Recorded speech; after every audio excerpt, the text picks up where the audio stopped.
Hoje nós vamos falar sobre tratamento de água. Nós vamos entender um pouquinho de cada etapa que é realizada no tratamento da água.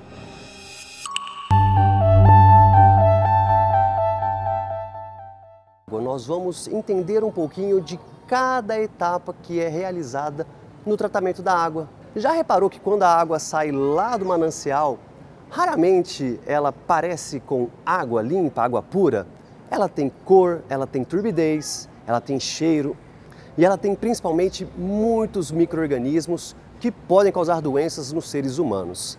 É por isso que nós aplicamos um tratamento para deixá-la dentro dos padrões de potabilidade. E basicamente nós temos 5 etapas para realizar esse processo. A primeira etapa, que a gente não consegue enxergar muito bem como ela acontece, se chama coagulação. Na coagulação, nós aplicamos um produto químico chamado coagulante, que tem como função sequestrar, agregar, juntar partículas coloidais na água. O que causa cor e turbidez na água são justamente essas partículas coloidais. Partículas muito pequenininhas, mas que estão presentes na água em quantidades enormes. Consequentemente, elas atrapalham a passagem da luz, causam gosto e, inclusive, elas prejudicam o processo de desinfecção. Essas partículas servem como uma defesa, uma barreira para o micro-organismo se esconder durante os processos de desinfecção. Então é por isso que nós precisamos remover essas partículas com a ajuda de um coagulante. Essas partículas coloidais também, em sua enorme maioria, têm carga elétrica negativa. Então, os coagulantes vão ter exatamente uma carga elétrica contrária, uma carga elétrica positiva. Quando nós adicionamos o coagulante na água, nós precisamos de uma agitação muito intensa, de uma agitação muito rápida, e é por isso que esse processo também pode ser chamado de mistura rápida. Adicionamos o coagulante, agitamos vigorosamente e o coagulante vai sair à caça desses coloides. O processo de sequestrar coloides, ele pode ser tanto químico quanto um processo físico. O processo químico, que nós chamamos de desestabilização, é justamente essa troca de cargas. Coloides negativos reagem com coagulantes de cargas positivas e, como se fosse um ímã, eles se atraem e trocam as suas cargas elétricas. Os coloides então ficam desestabilizados, sem essa carga negativa, possibilitando a junção deles próximos, e o coagulante vai funcionar como uma cola, agregando tudo isso. Já a etapa física da coagulação, nós chamamos também de arraste.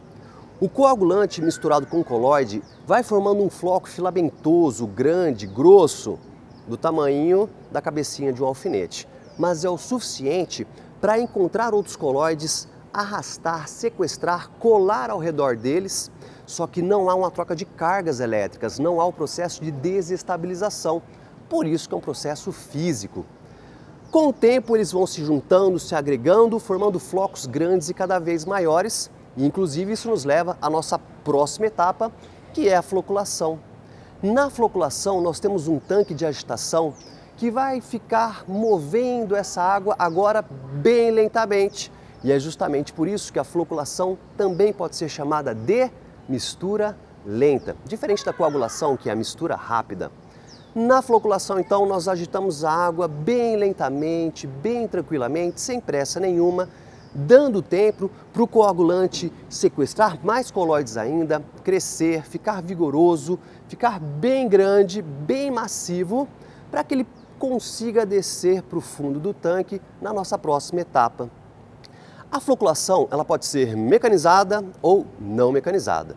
A floculação mecanizada é aquela onde nós usamos motores, rotores, eixos, pás, tudo para mover a água lentamente. Então, nós temos um gasto de energia elétrica, mas uma eficiência muito grande. Já a floculação não mecanizada, eu faço uso de chicanas para promover a passagem da água em vários sentidos. E naturalmente o movimento hidráulico da passagem da água vai causar essa agitação necessária para a formação dos flocos. A próxima etapa, então, é a decantação. Eu vou fazer com que esses flocos vão para o fundo do sistema pelo seu próprio peso. Os decantadores, que fazem parte da decantação, São tanques muito grandes, muito compridos, para haver tempo suficiente para os flocos descerem para o fundo agora pelo seu próprio peso. É um processo que não depende de energia elétrica, não depende de nenhum atuador, nada. Eu só dou tempo para a água passar na velocidade dela e esses flocos descerem para o fundo. Dá para melhorar?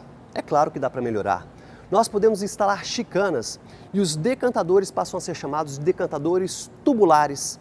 Essas chicanas funcionam como barreiras, então quando o floquinho teimoso que não quis ir para o fundo começar a subir, ele vai se chocar contra essas barreiras, contra essas chicanas, vai perder a sua energia cinética e ali ele vai se depositar ou descer lentamente novamente para o fundo do sistema. A água clarificada então vai sair por cima, isenta de cor e turbidez. Só que ela não está desinfetada. Nós só removemos dela a cor, a turbidez, deixamos ela transparente com cara de água, mas todos os micro-organismos patogênicos ainda podem estar presentes. Por isso, as próximas etapas são muito importantes também. A próxima etapa, então, é a filtração. Na filtração, então, nós temos um leito de areia e carvão antracito. É ali que nós vamos remover parte dos micro-organismos e alguns floquinhos teimosos que ainda conseguiram escapar do meu decantador. A função do carvão antracito não é tanto a remoção desses micro-organismos ou desses flocos. A função do carvão é remover gosto e odor da água para que ela chegue até o consumidor com cara, com gosto e com cheiro de água. E a última etapa após a filtração é a desinfecção.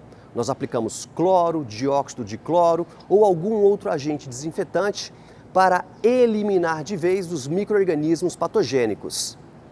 E aqui fica uma dica interessante. Nós eliminamos micro-organismos patogênicos, por isso que esse processo é chamado de desinfecção e não de esterilização. Alguns micro-organismos ainda podem estar presentes após esse processo, mas não podem ser micro-organismos patogênicos, ok? E por último, nós aplicamos flúor, corrigimos o pH com cal, corrigimos a alcalinidade com o alcalinizante e nós finalmente enviamos essa água para o consumidor, isenta de cor, isenta de turbidez, isenta de cheiro, isenta de sabor, desinfetada dentro do que a portaria exige. E é assim que nós tratamos a água.